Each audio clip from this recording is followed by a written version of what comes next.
Le sucre est un fléau. Bon, ça, vous le savez sans doute déjà. En revanche, ce que vous ne savez pas, c'est que le sucre est aussi addictif que la cocaïne. Peut-être certains d'entre vous le savent déjà. Et qu'est-ce que ça fait? Résultat, 9 personnes sur 10 qui essayent de s'en sortir n'y parviennent pas. Alors, bien sûr, il existe déjà des alternatives au sucre.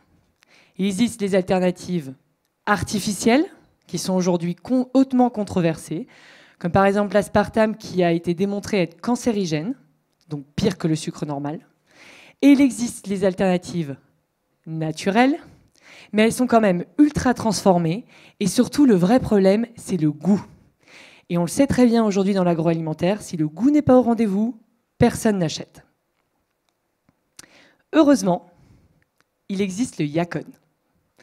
Alors le yacon, c'est une plante qui est consommée depuis des millénaires par les Incas au Pérou, qui ressemble, comme vous pouvez le voir sur l'image, un petit peu à la patate douce.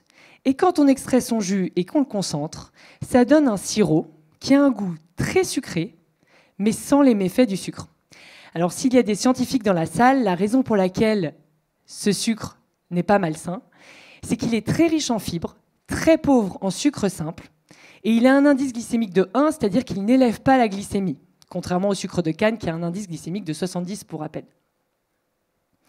Et d'ailleurs, on a fait passer un test sur 3000 de nos clients, et 98% d'entre eux considèrent que c'est le sucre qui est le plus proche en termes organoleptiques, c'est-à-dire goût et texture, du miel. Donc on a bien relevé le défi de la santé et de la gourmandise. Aujourd'hui, dans notre équipe, on est 3. Clément, qui est ancien de la tech, moi-même, ancienne consultante bancaire défroquée, et Thierry, qui est le cœur de notre histoire. C'est le responsable production actuellement en Auvergne, et il est particulièrement attaché à la cause parce qu'il est diabétique. Donc aujourd'hui, on a prouvé notre product market fit, on a généré plus de 250 000 € de chiffre d'affaires, on est dans une centaine de bio-coop et magasins bio en France, et on vient de finaliser une levée de fonds qui va nous permettre d'accélérer notre croissance, qui va se passer en 2 parties.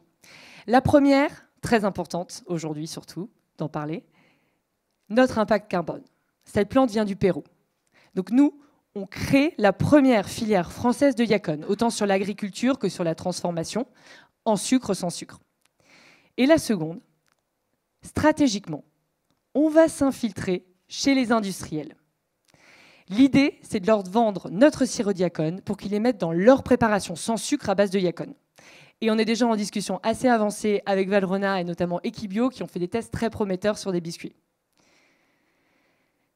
Alors, le sucre est un fléau, mais moi, je rêve d'un monde où il y aurait des roudoudous d'Oulgat à base de sirop de yacon plutôt que sucre. Si certains d'entre vous n'étaient pas là au début, vous pouvez venir me voir à la fin pour me demander ce que c'est qu'un roudoudou. En tout cas, la révolution est en marche. Yacon, il n'y a plus qu'à. Merci.